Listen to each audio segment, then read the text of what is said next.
Hello बच्चों, class 11th physics के lecture में आपका बहुत बहुत स्वागत है। जो लेक्चर है अगले साल के आपके बोर्ड एग्जाम्स के लिए, मेंस जो स्कूल में ही होने हैं, है ना।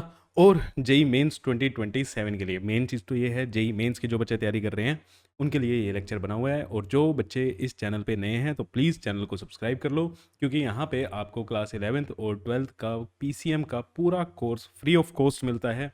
अगले साल आप क्लास 12th में होगे तो भी आपके बोर्ड्स के लिए कोर्स बनेगा और जेई मेंस के लिए। तो आज हम शुरुआत करते हैं हमारे motion in a straight line lecture number 1। ठीक है, बहुत दिनों से बच्चों को इंतज़ार था। तो भैया अब हो चुकी है आपकी काइनेमेटिक स्टार्ट। ठीक है, एक चीज़ मैं यहाँ पे, बहुत इंपॉर्टेंट चीज़ यहाँ पे मैं लिख देता हूँ भैया, कि कुछ भी चीज़, डोंट स्किप एनी लेक्चर। कोई भी लेक्चर स्किप मत करना।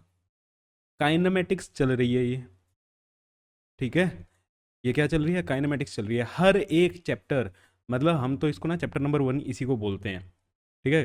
Chapter number 2, chapter number 3, chapter number 4, ऐसे आगे जितने भी 6-7 चैप्टर आपके रोटेशन तक जब तक नहीं खत्म हो जाता, ठीक है, यहाँ से सीखा हुआ इसमें काम आएगा। ये आएगा तब आपको चैप्टर नंबर 3 आएगा, फिर 4 आएगा, और फिर क्या आएगा, 5 आएगा। मतलब ये एक पूरी की पूरी काइनेमेटिक्स की चेन है। अभी कुछ चैप्टर्स में हम पार्टिकल्स को ना, मतलब बॉडीज़ को, पूरा का पूरा ट्रक है उसको भी एक स्मॉल बॉडी मान के चलते हैं, ठीक है। सीधे सीधे चल रहे हैं, कोई घूम नहीं रहे। फिर धीरे धीरे सर्कुलर मोशन आएगा, फिर रोटेशनल मोशन आएगा। तो धीरे धीरे चीज़ें बिल्ड होंगी। तो आपको चैप्टर नंबर 1 से लेके लास्ट रोटेशन तक, मतलब इस चैप्टर से लेके रोटेशन तक अपने आप को बिल्ड करते हुए जाना है, ठीक है। अपने आप को भैया बिल्ड करते हुए जाना है। एक एक कॉन्सेप्ट आपके लिए बहुत इंपॉर्टेंट है। किसी को लग रहा है अब इसमें थ्योरी कम होती है और क्वेश्चंस ज़्यादा होते हैं, और आप सीखोगे भी क्वेश्चंस के थ्रू ही। एक चैप्टर भी आपने स्किप किया कि यार ये चलो बाद में देख लूँगा, मेरी बैकलॉग हो गई, मेरे को नहीं समझ आ रहा, कुछ भी है, भैया कैसे मर्जी करके समझो। जितना समझ आता है उतना समझो, उतने क्वेश्चंस लगाओ, ठीक है। काइनेमेटिक्स है, बहुत ज़्यादा इंपॉर्टेंट है, ठीक है, बहुत बहुत ज़्यादा इंपॉर्टेंट है। और हर एक चैप्टर अगले वाले चैप्टर के लिए बेस है, मैं ये भी बता रहा हूँ। एंड में जाके, रोटेशन में जाके पूरी आपकी काइनेमेटिक्स क्या हो जाएगी, इकट्ठी हो जाएगी। अब बच्चे, रोटेशन चैप्टर एक ऐसा है, आपने बहुत सारी रील्स भी देखी होंगी, है ना। रोटेशन चैप्टर के ऊपर बनी होती है। भैया रोटेशन नहीं समझ आता। रोटेशन इसलिए नहीं समझ आता क्योंकि रोटेशन चैप्टर नंबर 1 से लेकर और लास्ट तक सारे कॉन्सेप्ट उसमें मिक्स होके लग जाते हैं, ठीक है। चैप्टर नंबर 1 में अभी तक आपने क्या सोचना है, ठीक है। जो यहाँ पे कॉन्सेप्ट सीखोगे ना, सिर्फ वही आपने सोचने हैं। चैप्टर नंबर 2 में जब जाओगे तो जो चैप्टर नंबर 2 के कॉन्सेप्ट होंगे वो भी आपने सीखने हैं, प्लस चैप्टर नंबर 1 में जो सीखा है वो भी आपको याद रखना है, वो भी आपको ध्यान में रखना होगा क्वेश्चन सोल्व करते हुए। तो ये मैंने आपको जो चीज़ बताई है, प्लीज़ इसको ध्यान में रखना, कि आपको अपने आप को धीरे धीरे धीरे धीरे बिल्ड होगा। काइनेमेटिक्स ऐसे चलेगी। चैप्टर नंबर 1 अभी क्या है, ये नाम क्या है इसका, motion in a straight line. Straight line मतलब मोशन इन 1D, ठीक है। इसको हम बोलते हैं मोशन इन 1D। फिर सेकंड चैप्टर है आपका मोशन इन 2D, जिसको आप मोशन इन अ प्लेन बोलते हो। भैया 1D सोल्व करना आएगा ना, तब जाके 2D सोल्व होगा यार। आपने कर भी लिया है ना, स्कूल्स में तो आपने कर भी लिया है, कि कोई बच्चा ट्यूशन जा रहा है उस पर भी उसने कर ही लिया है। तो 1 2D कैसे सोल्व करते हैं भैया, दो 1D मोशन है। तो 1D मोशन सोल्व करना आप कहाँ सीखोगे, इस चैप्टर में। अप्लाई कहाँ करना है, सेकंड चैप्टर में, ठीक है। क्लियर है? तो भाई प्लीज़ रिक्वेस्ट है, इन चैप्टर्स, इन लेक्चर्स को मत स्किप करना। सिलेबस मतलब भागेगा भी और मज़ा भी आएगा आपको। ऐसी बात नहीं है मज़ा नहीं आएगा, बहुत मज़ेदार चीज़ है यार, बहुत मज़ेदार चीज़ है। लेकिन आपको पेशेंस रखना है, चीज़ों को ध्यान से बारीकी से समझना। चलो स्टार्ट करते हैं, ठीक है। और पहली हमारी हेडिंग है rest and motion. Rest and motion, ठीक है। तो यहाँ पे हमारे पास सिंपल सिंपल से दो वर्ड हैं कि रेस्ट क्या होता है। अब आप बताओ, पढ़ तो चुके हो, रेस्ट क्या होता है ना। कोई भी सर चीज़ रुकी हुई है तो वो क्या है, रेस्ट में है, ठीक है। कोई भी चीज़ अगर सर वो रुकी हुई है तो वो क्या है, रेस्ट में है ना। यही चीज़ बोल रहे हैं।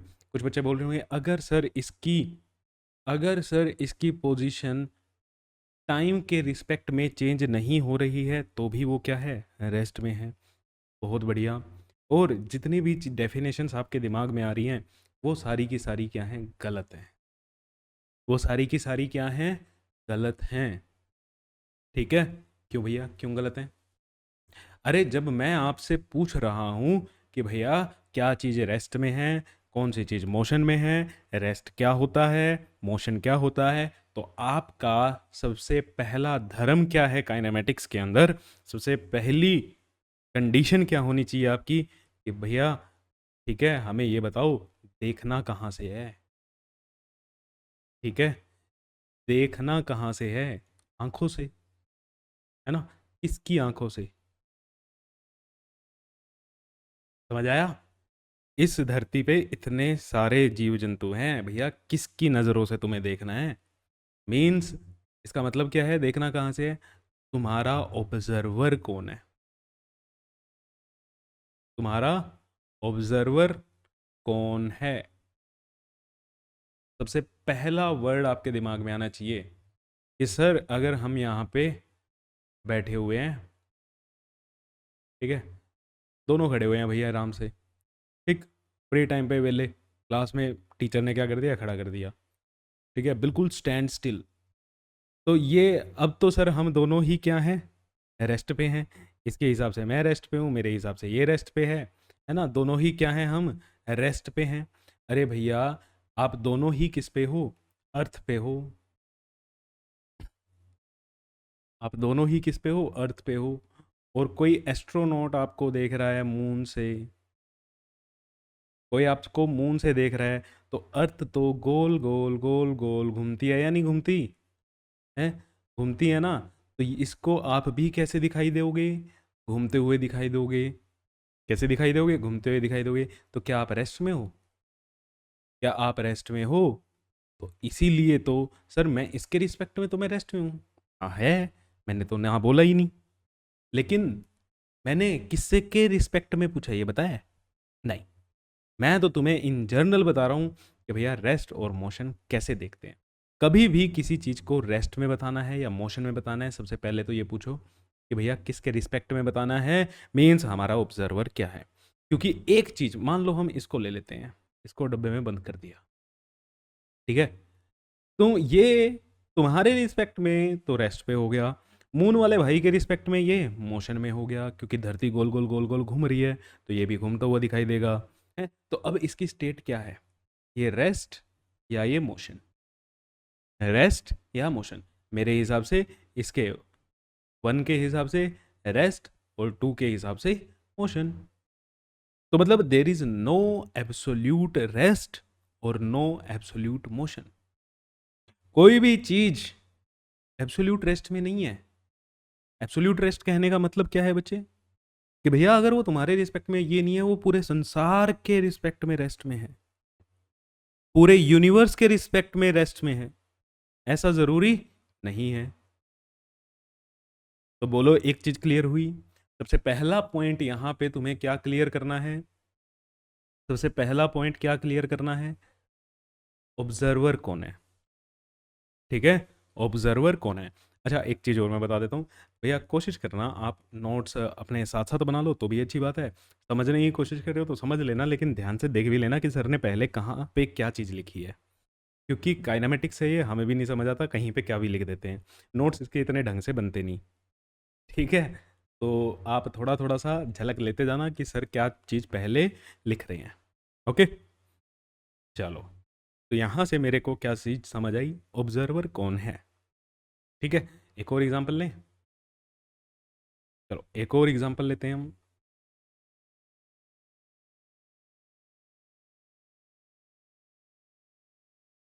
ये बस में 2 बंदे जा रहे हैं, ठीक है, एक इनको बाहर से खड़ा हुआ देख रहा है। अब आपको और अच्छे से समझ आ जाएगा। ठीक है, मान लो ये है ए, ये बी और ये सी। ये बस चल रही है या जा रही है, रुकी हुई है? भैया चल रही है ये। मान लो ये 10 मीटर पर सेकंड से आगे की तरफ जा रही है, तो इसका क्या है, इसकी स्पीड है, मीन्स ये चल रही है। क्लियर? तो अब ये ए क्या देखेगा, ए के हिसाब से तो बी और सी दोनों ही क्या है, मोशन में है। दोनों ही क्या है, मोशन में है। क्यों? थोड़ी देर के बाद, ठीक है ना, थोड़ी देर के बाद ये इसको कहाँ पे दिखेगी, ये बस इसको यहाँ पे दिखेगी, है ना। एक तो पीछे ही छूटेगी। चलो, क्लियर। ये बस इसको यहाँ पे दिखेगी, यहाँ से ए पॉइंट से बी पॉइंट पे, मतलब किसी और पॉइंट पे चली गई, क्योंकि उसकी स्पीड थी भैया 10 मीटर पर सेकंड की, वो आगे चली गई। तो बी, ए को क्या लगेगा, भैया बी भी आगे चला गया, सी भी आगे चला गया, कोई बात नहीं, बहुत बढ़िया।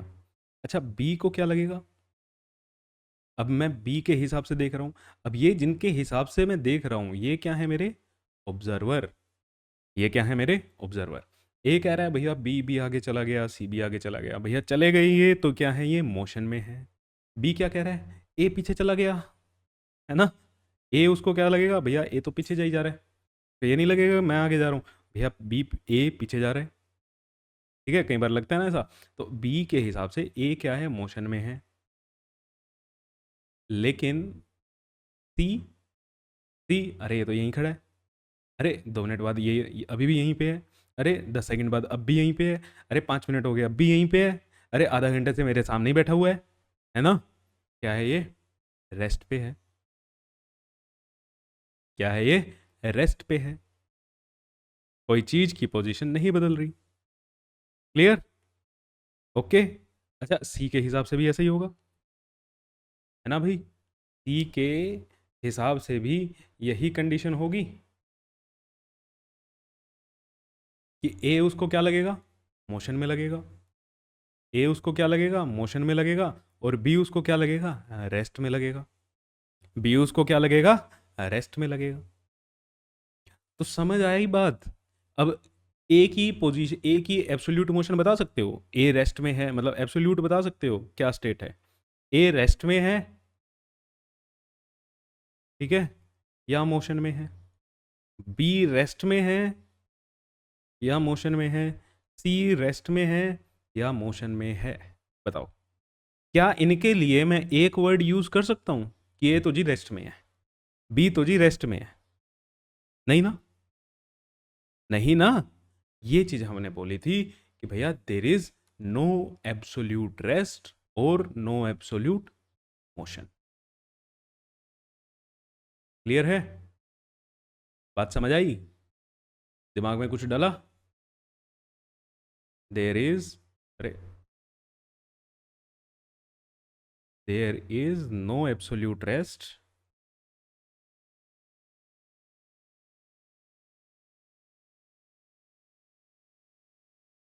और नो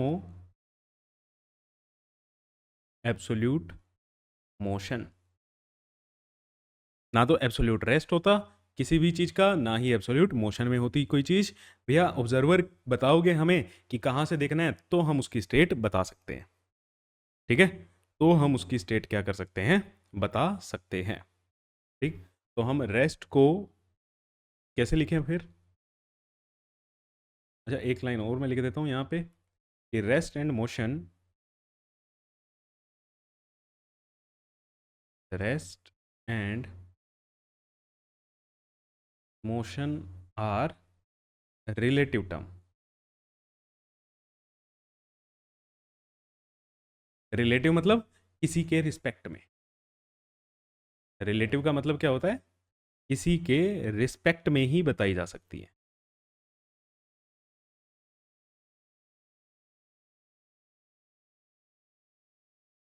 ठीक है जी, क्लियर है। तो रेस्ट की स्टेट क्या है, अब रेस्ट की स्टेट क्या है, रेस्ट की स्टेट कैसे डिफाइन करें, when position does not change with respect to observer. When position does not change with respect to observer. जब किसी बॉडी की पोजीशन चेंज नहीं हो रही ऑब्जर्वर के रिस्पेक्ट में। सर हमारी मैडम ने टाइम के रिस्पेक्ट में लिखवाया है, कोई बात नहीं, ठीक है, उसमें भी कोई बात नहीं है भाई। देखो एग्जैक्ट अभी मैंने आपको 2 स्लाइड्स में यही समझाया कि भाई ये रिलेटिव टर्म है, ऑब्जर्वर के रिस्पेक्ट में ही आप निकाल सकते हो, ऐसे नहीं। अब आपकी मैडम ने क्यों लिखवाया, आपकी मैडम से पूछ लेना, लेकिन मैं आपको एग्जैक्ट बताता हूँ। अब जो आपके टाइम वाली है ना, उसके हिसाब से मैं बताता हूँ। मान लो ये कोई पर्सन है, x इज इक्वल टू 0 पे, मतलब इसकी पोजीशन, इनिशियल पोजीशन ये, टाइम इज इक्वल टू 0 है, ये यहाँ पे है, ठीक। और ऐसे ही ये भी है, दूसरा पर्सन भी है, ये हमारा क्या है, ऑब्जर्वर है, ये हमारा क्या है, ऑब्जर्वर है। अब t is equal to 2 seconds पे या t is equal to 5 seconds पे ये x इज इक्वल टू 2 पे आ गया, इस पोजीशन पे ये आ गया। और साथ ही साथ ऐसे ही ये ऑब्जर्वर भी हमारा, जैसे जैसे ये चल रहा था वैसे वैसे ये चल रहा था, ठीक है, जैसे जैसे ये चल रहा था भैया वैसे वैसे ही हमारा ऑब्जर्वर भी चल रहा था सेम स्पीड से। तो अब ये बताओ कि क्या ये ऑब्जर्वर के रिस्पेक्ट में, क्या ए जो है ऑब्जर्वर के रिस्पेक्ट में कि भैया मोशन में है? नहीं ना, क्यों, इसको क्या लगेगा, अरे ये तो अभी भी मेरे सामने ही है, अरे ये तो अभी भी मेरे सामने ही है, ये तो अभी भी मेरे सामने ही है, क्लियर है ना। तो टाइम के रिस्पेक्ट में पोजीशन तो चेंज हुई है, टाइम के रिस्पेक्ट में पोजीशन तो चेंज हुई है, ये बंदा मोशन में तो है मगर इसके रिस्पेक्ट में नहीं है, किसी और के रिस्पेक्ट में हो सकता है, ठीक है, किसी और के रिस्पेक्ट में हो सकता है। लेकिन यहां पे मैं आपको यह समझाना चाह रहा हूं कि मैंने ये ऑब्जर्वर वर्ड क्यों लिखवाया है। आपकी मैडम ने टाइम वर्ड लिखवाया होगा या कुछ और लिखवाया होगा, तो हमने तो ऑब्जर्वर के रिस्पेक्ट में देखना है, क्योंकि काइनेमैटिक्स में सारा का सारा खेल ऑब्जर्वर का ही है। क्लियर, बताओ समझ आया, ठीक है, क्लियर है। तो अब मैं आपको टाइम वाली भी बताता हूं, ठीक, दोनों चीज़ें बताएंगे, ऐसा नहीं होगा कि कोई चीज़ गलत है कोई चीज़ हम छोड़ देंगे। क्लियर बच्चे, क्लियर। चलो अब देखो, समझ आया, ऑब्जर्वर वाली कहानी समझ आई, चलते चलते भी बहिंदा क्या हो सकता है भैया, रेस्ट पे हो सकता है, कोई दिक्कत नहीं है, खेल सारा का सारा ऑब्जर्वर का है। अब in case of time, with respect to time बता देते हैं आपको।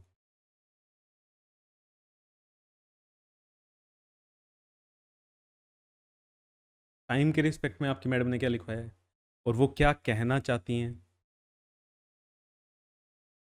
ठीक, ये x is equal to 3 metre,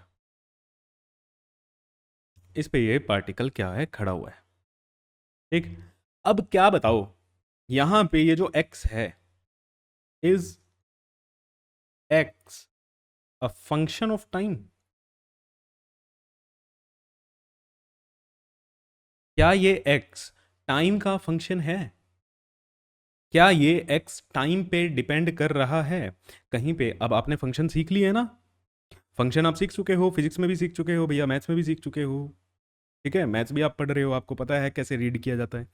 तो x इज इक्वल टू, अगर मैं ये कहता 3t, तब x हमारा क्या है, एक टाइम का फंक्शन है, मींस टाइम पे क्या कर रहा है, डिपेंड कर रहा है। जैसे आप टाइम की वैल्यू 0 डालोगे x की वैल्यू 0 आएगी, टाइम की वैल्यू 1 डालोगे x की वैल्यू 3 आएगी, और टाइम की वैल्यू 2 डालोगे x की वैल्यू क्या आएगी, 6 आएगी। मतलब जैसे जैसे टाइम चेंज होगा x की वैल्यू चेंज होती रहेगी। पोजीशन x क्या है यहाँ पे, पोजीशन x क्या है यहाँ पे, पोजीशन, मीन्स पोजीशन क्या होगी, चेंज होगी। बट यहाँ पे जब हम लिख रहे हैं x is equal to 3 metre, तो यहाँ पे क्या x हमारा टाइम का फंक्शन है? तो इसका आंसर क्या आएगा, नहीं, मतलब ये टाइम पे डिपेंड ही नहीं कर रहा, ठीक है ना, ये चीज टाइम पे डिपेंड ही नहीं कर रही। तो हम यहाँ पे क्या लिखेंगे, x is constant with time, time के साथ ये तो क्या है, कांस्टेंट है भैया, टाइम चेंज होता रहेगा, x तो 3 मीटर ही रहेगा, मतलब ये पर्सन इसी पोजीशन में रहेगा, ये पर्सन इसी पोजीशन में रहेगा। तो ये चीज क्या हुई, ये चीज आपको क्या बता रही है, this person is at rest, और जब हमने यहाँ पे अब एक यहाँ पे सबसे इंपॉर्टेंट चीज समझने वाली क्या है, अब आपके दिमाग में फिर आ गया होगा यार ऑब्जर्वर कौन है यहाँ पे, है ना। तो यहीं पे खेल आता है भैया, जब हम विद रिस्पेक्ट टू टाइम बोल रहे हैं ना बेटा, तो उस मोमेंट पे, मतलब उस केस में हम ऑब्जर्वर किसको बोलते हैं, ऑब्जर्वर किसको बोलते हैं, ग्राउंड को। ऑब्जर्वर किसको बोल रहे हैं, ग्राउंड को, आपकी धरती, आपकी पोजीशन को। ठीक है, क्लियर है। जो कदम आपने यहां पे रखे हुए हैं, इन्हीं कदम के हिसाब से हम देखेंगे ये जो आपके फुटप्रिंट है यहाँ पे ग्राउंड पे। ठीक, समझ आया। तो जब हम विद रिस्पेक्ट टू टाइम, आपने जो डेफिनेशन लिखी हुई है, वो टाइम की डेफिनेशन के केस में ग्राउंड आपका ऑब्जर्वर है। कौन आपका ऑब्जर्वर है, ग्राउंड आपका ऑब्जर्वर है। तो मेरे हिसाब से मैडम जी की बात अब क्लियर हो गई होगी जो आपने कॉपी में लिखी हुई है। बताओ हाँ या ना, बताओ मजा आया या नहीं आया।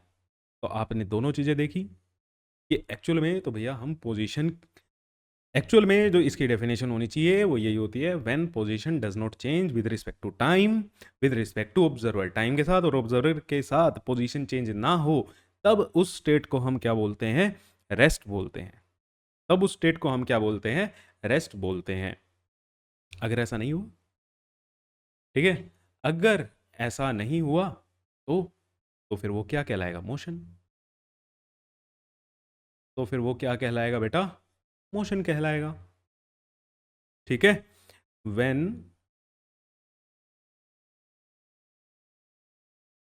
पोजीशन ऑफ अ बॉडी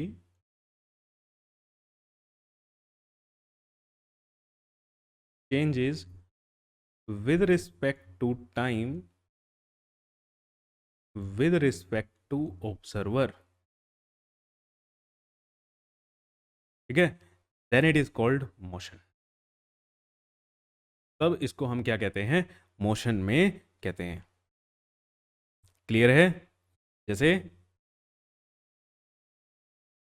ये खड़ा हुआ है और इसकी जो पोजीशन है वो क्या है, टाइम का एक फंक्शन है। वो क्या है, टाइम का एक फंक्शन है। यहाँ पे टी क्या है हमारा, टाइम। मतलब जैसे जैसे टाइम चेंज होगा इसकी पोजीशन चेंज होगी। अगर हम खाली यहाँ पे कुछ नहीं बता रहे कि ऑब्जर्वर कौन है, देख कौन रहा है, तो भैया ये क्या है, ये क्या है, ग्राउंड के रिस्पेक्ट में है।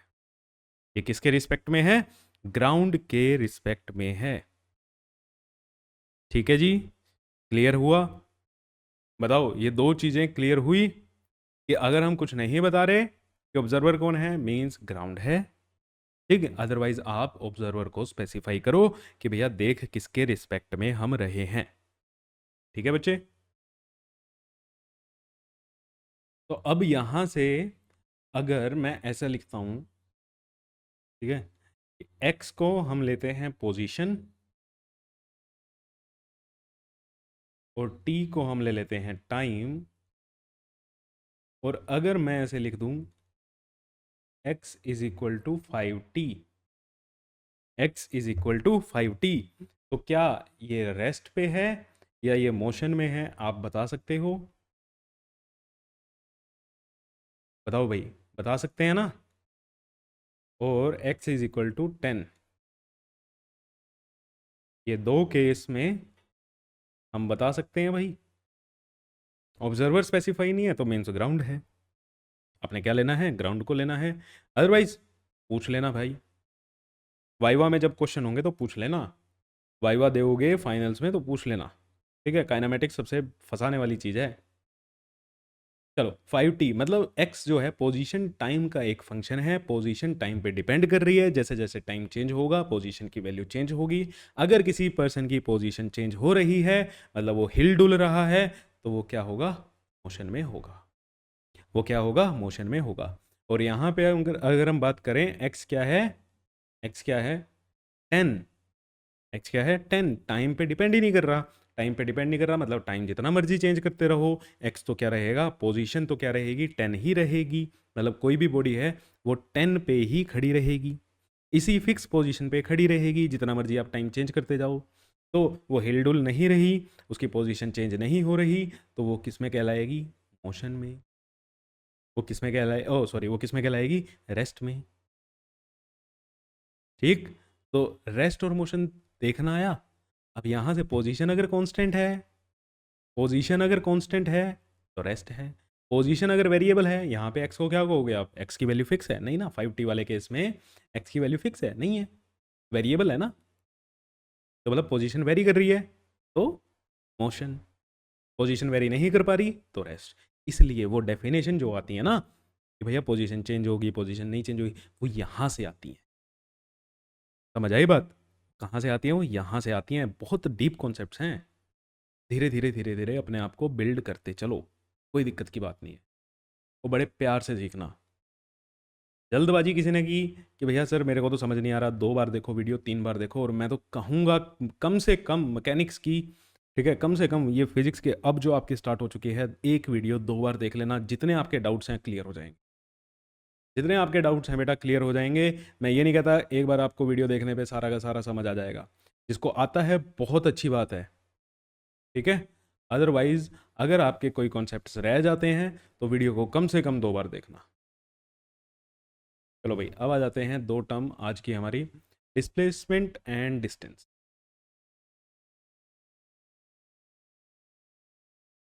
चलो करें शुरू। डिस्टेंस क्या होता है, ठीक है जी,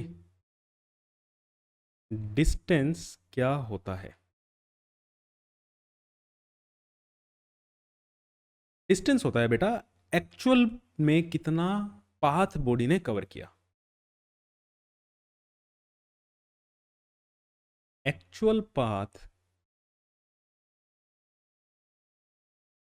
कवर्ड बाय बॉडी, मतलब बॉडी सच्ची में कितना चली है, ठीक है, बॉडी सच्ची में कितना चली है। मान लो ये ए है, छोड़ो, ये यहाँ पे एक बॉडी थी, कोई पर्सन था, ठीक है, उसने यहाँ से चलना स्टार्ट किया, ऐसे ऐसे गया भाई वो, फिर यहाँ पे आके थोड़ी देर रुक गया, फिर थोड़ी देर के बाद वो सोचा यहाँ पे चलते हैं भैया, वैसे चलना स्टार्ट कर गया, नीचे की गेड़ी मार के आई, है ना, यहाँ पे पहुँच गया, फिर वो ऐसे आ गया,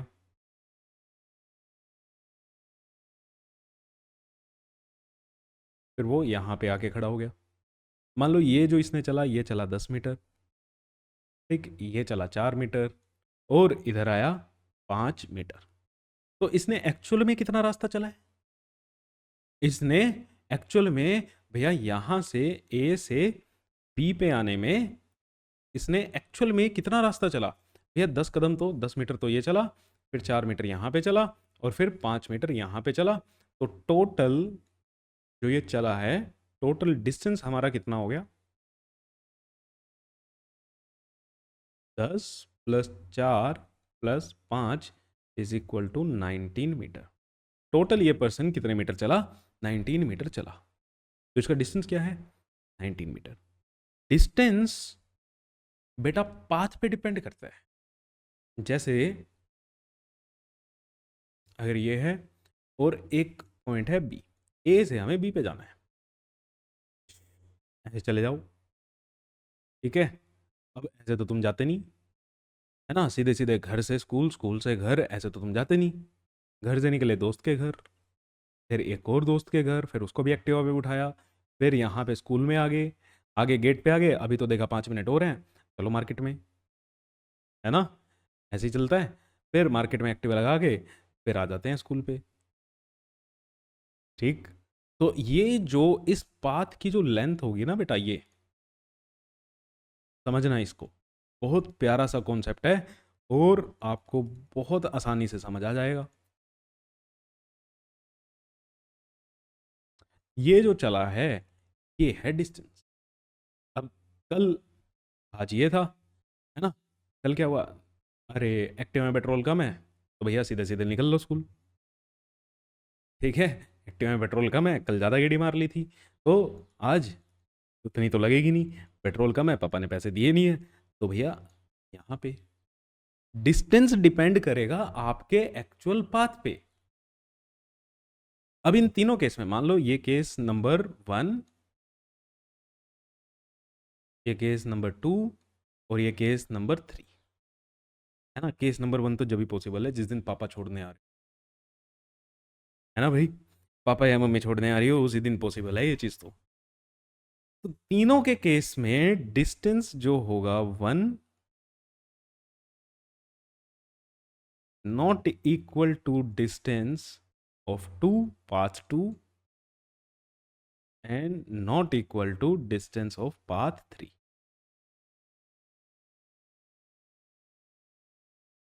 है ना। तो यहां से आपने क्या सीखा कि जो डिस्टेंस होता है ये तो हमारा पाथ पे डिपेंड कर रहा है। डिस्टेंस जो होता है डिपेंड्स ऑन पाथ,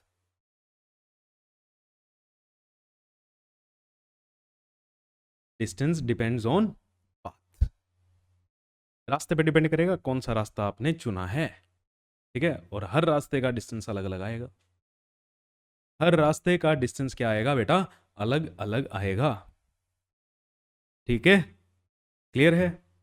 अब एक और चीज मेरे को बताओ, यहां पे खड़े थे, ये किधर जा रहा है, इधर जा रहा है, चलो इधर गया ये, ठीक है। यहां पे पहुंच गया भाई, कितना पहुंच गया, यहीं पे पहुंच गया 10 मीटर। फिर इसका मन हुआ नहीं, बोर हो रहा है, ठीक है, बेचारा बोर हो रहा है, तो ऐसे ही उल्टे कदम चल के, उल्टे कदम चल के ये क्या आ गया, वापस इसी पोजीशन पे आ गया, ये पोजीशन ए और ये पोजीशन बी। तो यहां पे इसने टोटल कितना चला है, टोटल डिस्टेंस, ठीक है जी, इसका कितना हुआ, ठीक है। 10 कदम आगे गया, टिक टिक टिक टिक टिक टिक टिक टिक टिक, पहले लगा मन नहीं लगा यहाँ पे, तो टिक टिक टिक टिक टिक टिक टिक टिक टिक वापस, ठीक। तो कितना आ गया डिस्टेंस, है भाई, मैं नोट सेव कर लेता हूँ, अदरवाइज आपकी टिक टिक है ना बहुत महंगी पड़ जाएगी। चलो, टोटल डिस्टेंस कितना गया, 0, है ना। सो सेम पोजीशन पे वापस आ गया, डिस्टेंस चला ही नहीं। अरे भाई 10 मीटर आगे गया, 10 मीटर ही तो चल के पीछे आया, तो 10 + 10 कितना चला ये, 20 मीटर, कितना चला ये, 20 मीटर। क्या ये ठीक है भाई, क्या ये 20 मीटर जो ये चला, क्या ये ठीक भी है या नहीं, बताओ। और जीरो वाले कितने हैं, 0 मीटर वाले कितने हैं, क्योंकि ये क्या है, सेम पॉइंट पे तो सर वापस आ गया 0, है ना। अब यहीं पे आपको क्या समझना है, दिस इज एब्सोल्युटली करेक्ट। क्यों, आप ऐसे नहीं समझ आ रहा तो गाड़ी ले लो, ठीक है। यही चीज आप गाड़ी से करके देख लो, गाड़ी आगे गई, ठीक है। और फिर इतना ही क्या ले आओ, रिवर्स गियर में आप इसको पीछे ले आओ। ध्यान किस पे देना है, मतलब 2-3 किलोमीटर चला लेना यार, ठीक है, 1 किलोमीटर चला लेना, ठीक है, जब भी दिखेगा। यहाँ पे गाड़ी में एक इंस्ट्रूमेंट होता है जिसको कहते हैं ओडोमीटर, है ना। एक्टिवा पे वो जो मीटर लगा होता है जिसमें डिस्टेंस चलता है, भैया कितनी चल चुकी है एक्टिवा, है ना, कितनी चल चुकी है गाड़ी, उसको हम क्या बोलते हैं, ओडोमीटर बोलते हैं। अब इतना आगे गए, मान लो 1 किलोमीटर आगे गए, स्टार्टिंग में यहाँ पे रीडिंग थी 999 किलोमीटर, नई नई गाड़ी है, चलाने का बहुत शौक है, आगे पीछे कर रहे हैं, गेड़ियाँ मारनी है। तो 999 किलोमीटर चली हुई थी, यहाँ पे आके कितना हो गया, 1 किलोमीटर चलोगे तो आप 1000 किलोमीटर आपने पूरे कर लिए गाड़ी के। अब इसको रिवर्स ले जाओगे तो क्या वापस से 999 पे आ जाओगे, कम हो जाएगा डिस्टेंस रिवर्स मारने पे, नहीं ना। तो इस केस में अगर आप, कोई बच्चा यहाँ पे 0 मीटर अगर सोच रहा है कि भैया वापस आ गया, सेम पॉइंट पे वापस आ गया, है ना, तो डिस्टेंस क्या हो गया, 0 हो गया। डिस्टेंस 0 कैसे हो जाएगा भाई, अगर ऐसा होता तो सारे अपनी गाड़ी रिवर्स में चलाने लग जाते। जब गाड़ी ज़्यादा है ना, किसी को सेल करनी होती ना, गाड़ी बेचनी है गाड़ी, अब भैया ज़्यादा चली हुई है, कम करनी है, तो रिवर्स में चलाते रहो, मीटर की रीडिंग क्या होती रहेगी, कम होती रहेगी। हाँ जी, हमारी गाड़ी तो बहुत कम चली हुई है, हम तो इतनी मेंटेन करके रखते हैं। तो अब समझ आया, डिस्टेंस क्या है भैया, कितने कदम आपने चले, सिर्फ चलना को देखना है, बात खत्म। क्लियर? आगे जाओ, पीछे जाओ, सेम पॉइंट पे आ जाओ, ठीक है? पृथ्वी का चक्कर लगाया हो, फिर सेम पॉइंट पे आ जाओ, जैसे मर्जी आ जाओ। यहां से आपने सीखा क्या फिर? फॉरवर्ड गियर डाला, रिवर्स गियर डाला, गाड़ी तो पीछे आ गई, मीटर तो आगे ही चला यार। ओडोमीटर में जो रीडिंग जो होगी वो तो भैया बढ़ेगी। ओडोमीटर में जो रीडिंग होगी वो तो बढ़ेगी। और रीडिंग किसकी होती है? डिस्टेंस की। क्या बताता है गाड़ी ने कितना डिस्टेंस चला हुआ है? तो डिस्टेंस तो हमेशा बढ़ेगा। तो इस स्लाइड पे आपने क्या सीखा कि distance is always increasing. Distance जो होता है वो हमारा इंक्रीजिंग नेचर का ही होता है। डिस्टेंस आपका कभी डिक्रीजिंग नहीं होता। टाइम के रिस्पेक्ट में, ठीक है, टाइम के रिस्पेक्ट में जितना मर्जी टाइम बढ़ा लो, या तो डिस्टेंस जीरो रहेगा भैया, आप चले ही नहीं, गाड़ी यहीं पे खड़े करके रखो सालों साल।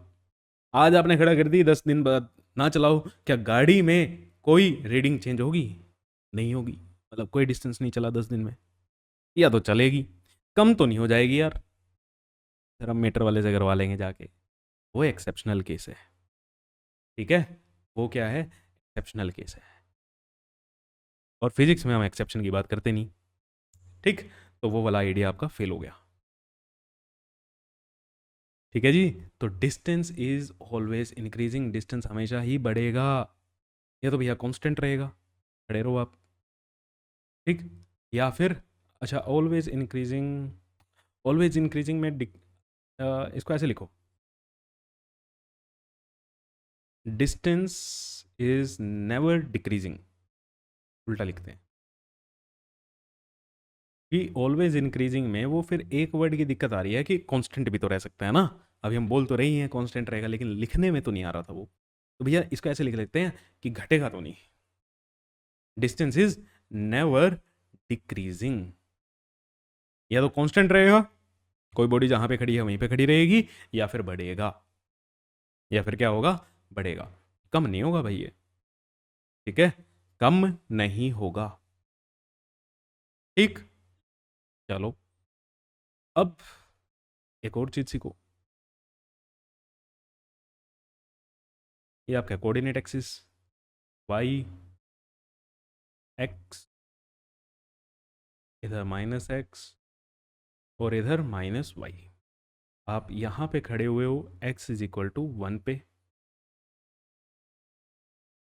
ए पॉइंट पे, ठीक है? फिर आप यहाँ पे पहुँचे, ऐसे चले आप, और x इज इक्वल टू 5 पे पहुँचे, ठीक है? फिर आपका मन आया नहीं यार यहाँ पे मोमोज अच्छे नहीं मिलते, ठीक है, दूसरी जगह जाते हैं, दूसरे वाली मार्केट में अच्छा है। तो आप यहाँ पे आ गए, क्लियर?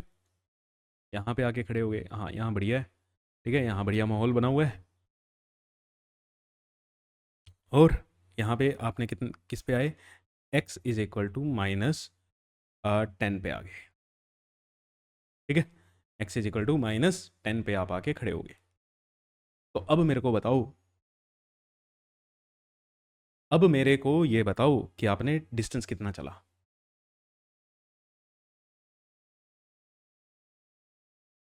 सर यहाँ से यहाँ तक गए, 4 कदम तो ये चले, है ना, 4 मीटर तो ये चला, फिर यहाँ से यहाँ तक आए, 4 ये चला, फिर यहाँ से यहाँ तक 0 तक का एक ये भी हो गया, मतलब इसको पूरा मान लें, यहाँ से यहाँ 5 का ये हो गया,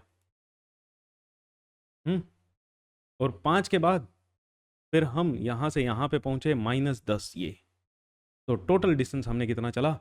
4 + 5 + -10, 4 + 5 + -10 हम चले, तो हमने -1 मीटर चला। कितने मीटर चला हमने? -1 मीटर हमने चला, ठीक है बात? यहाँ तक किसी बच्चे को कोई डाउट? इस चीज़ में कोई डाउट है? इस चीज़ में कोई डाउट है? क्योंकि इस चीज़ में बहुत ज़्यादा डाउट होना चाहिए, ठीक है? इस चीज़ में बहुत ज़्यादा डाउट होना चाहिए, ये बिल्कुल गलत है। भैया डिस्टेंस हमने क्या कहा, कितने कदम चले हो वो गिन लो। 1 2 3 4, 4 यहाँ पे चले, 1 2 3 4 5, 5 यहाँ पे चले, 1 2 3 4 5 6 7 8 9 10, 10 यहाँ पे चले। ठीक है, -10 का क्या मतलब है भाई? अभी आपने डिस्टेंस निकाला -1 मीटर। अब इसको रीड करना सीखो यार।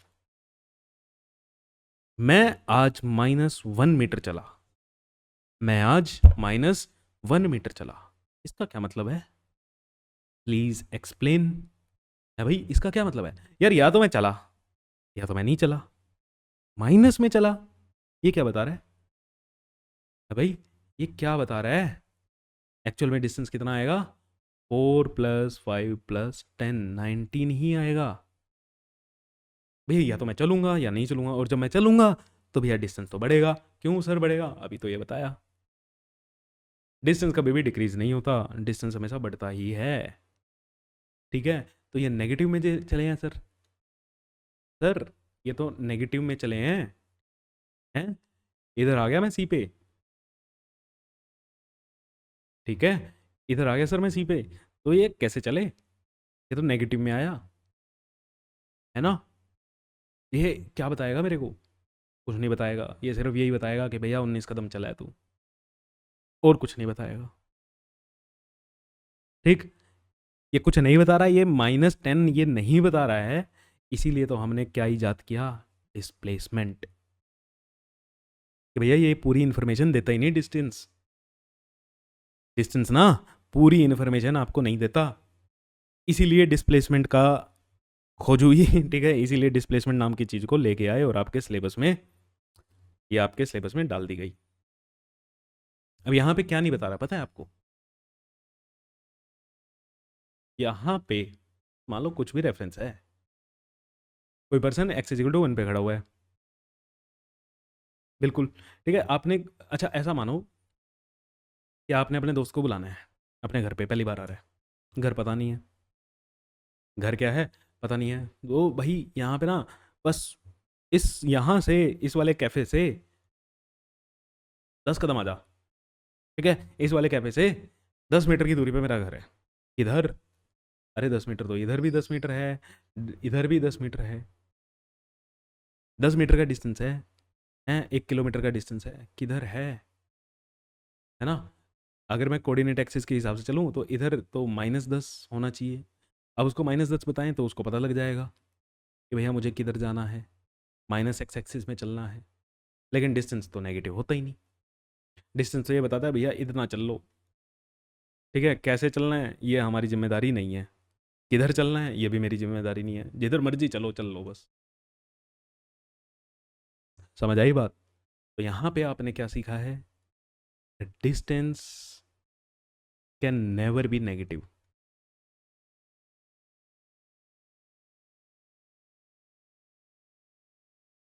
Distance can never be negative, distance कभी भी नेगेटिव नहीं हो सकता।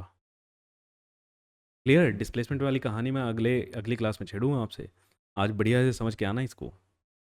ठीक, मज़ा आएगा। ठीक है, ठीक है जी। मेरे को बहुत मज़ा आएगा काइनेमेटिक्स कराने में, और आपको बहुत मज़ा आएगा काइनेमेटिक्स करने में अगर आप धीरे धीरे चीज़ें समझने लग जाओ तो। अभी तक हमने डिस्टेंस के क्या क्या पॉइंट देखे? डिस्टेंस है भैया, वो डिक्रीजिंग नहीं होता, डिस्टेंस डिक्रीजिंग नहीं होता, डिस्टेंस जो है वो नेगेटिव नहीं होता। ठीक, डिस्टेंस हमेशा बढ़ेगा या कांस्टेंट रहेगा। कांस्टेंट और इंक्रीजिंग, कांस्टेंट और इंक्रीजिंग। ठीक है, और एक बात ये भी बता देता हूँ कि जो डिस्टेंस है भैया वो स्केलर क्वांटिटी होती है। अभी डायरेक्ट ही तो ऐड करा हमने सबको, है ना? जिधर मर्जी घूम लो, ये तो क्या कह रहा है, बस जोड़ लेना भाई। ठीक है, तुम जिधर मर्जी जाओ चलते रहो बस, या तो रुकना है रुक जाओ, चलना है तो फिर चलते रहो, कम नहीं होंगे। ठीक है, बढ़ते रहेंगे, कम नहीं होंगे, डायरेक्शन से कोई पंगा ही नहीं है। क्लियर है जी? चलो फिर आ जाओ थोड़ा सा मैदान में।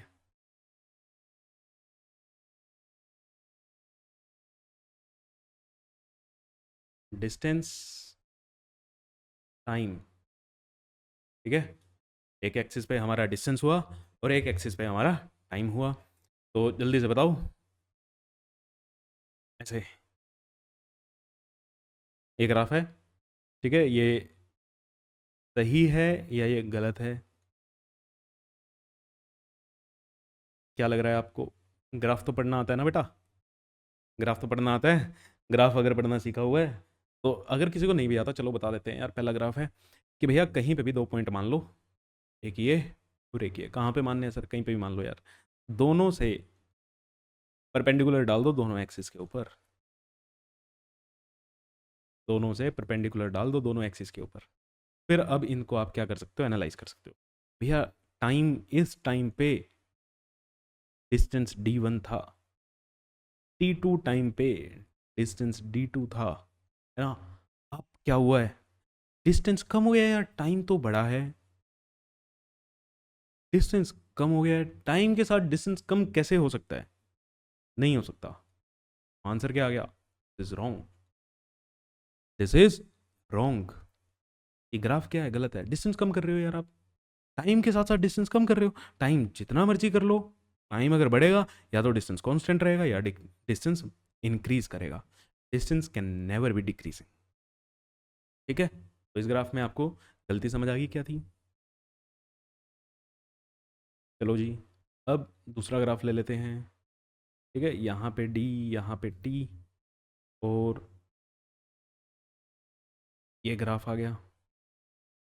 अब ये रॉन्ग और राइट, ठीक है या गलत है? बताओ, ठीक है या गलत है? ठीक सही लग रहा है ये तो, बढ़ ही रहा है ना। देखो यहाँ तक ये इंक्रीज कर रहा है, यहाँ पे ये कांस्टेंट है। अभी यहाँ पे ये कम कैसे हो गया? इस सेक्शन में ये कम कैसे हो गया? कम नहीं हो रहा क्या? हो रहा है ना। देखो यार, वैल्यू डाल के देख लो इधर और फिर इधर, डिस्टेंस क्या हो रहा है? कम हो रहा है। 2 पॉइंट पकड़ा करो, दोनों से परपेंडिकुलर डाल करो दोनों एक्सिस पे, और एनालाइज कर लो। डिस्टेंस फिर कम हो रहा है, तो ये तो क्या है? रॉन्ग है जी। क्लियर हो गया? ये क्या है? गलत है।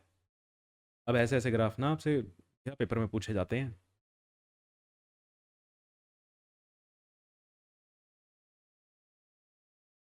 डिस्टेंस, टाइम, और ये रहा हमारा ग्राफ,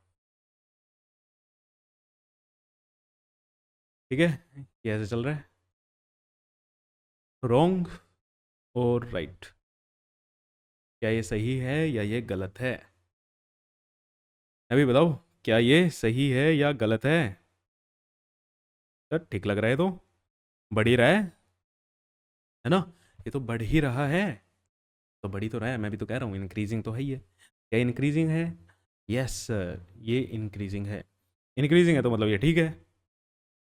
हमने कब कहा गलत है? मैंने कहा, ठीक है। मैं कह रहा हूँ ये गलत है। क्यों? ओ भैया, ये इधर क्या है? ये नेगेटिव में कैसे आ गया भाई डिस्टेंस? डिस्टेंस नेगेटिव भी है। इस ग्राफ के अकॉर्डिंग, इस ग्राफ की एनालिसिस क्या कह रही है? बढ़ तो रहा है, लेकिन ये यहां तक इस सेक्शन में आप देखो, ये तो नेगेटिव भी तो है। क्या डिस्टेंस नेगेटिव हो सकता है? नहीं हो सकता। फिर तुमने क्यों करा? है ना, आपने करा सर। आप ही बना रहे हो ये ग्राफ, सारे गलत ग्राफ बनाने आ रहे हैं आपको, ठीक है। ये क्या है? गलत है ये। गलतियां पता होंगी ना, तो सही चीज़ अपने आप दिखेगी। तो समझ आया आपको डिस्टेंस के बारे में? क्या आपको चीज़ें समझ आई हैं? मेरे हिसाब से डिस्टेंस क्लियर हो जाना चाहिए आज। भैया बहुत प्यारे प्यारे क्वेश्चन आते हैं डिस्टेंस डिस्प्लेसमेंट पे। बच्चे डिस्टेंस और डिस्प्लेसमेंट स्कूल में पढ़ के ना डिस्टेंस और डिस्प्लेसमेंट सीख जाएं, वो भी बहुत बड़ी बात है। यही मेंस एडवांस तक के क्वेश्चन आ जाते हैं डिस्टेंस डिस्प्लेसमेंट पे। काइनेमेटिक्स ऐसी चीज़ है। तो आई होप आपको डिस्टेंस समझ आ गया होगा। डिस्प्लेसमेंट नेक्स्ट क्लास में कंटिन्यू करूँगा। तब तक के लिए थैंक यू सो मच, मिलते हैं आपसे नेक्स्ट क्लास में। सब्सक्राइब कर लो चैनल को और शेयर करना मत भूलना भाई, आप लोगों का प्यार ही हमें मोटिवेशन देता है कि आपके लिए बढ़िया बढ़िया कंटेंट बनाया जाए। तो मिलते हैं बेटा आपसे नेक्स्ट क्लास में, तब तक के लिए रिवाइज करो और पढ़ाई करते रहो।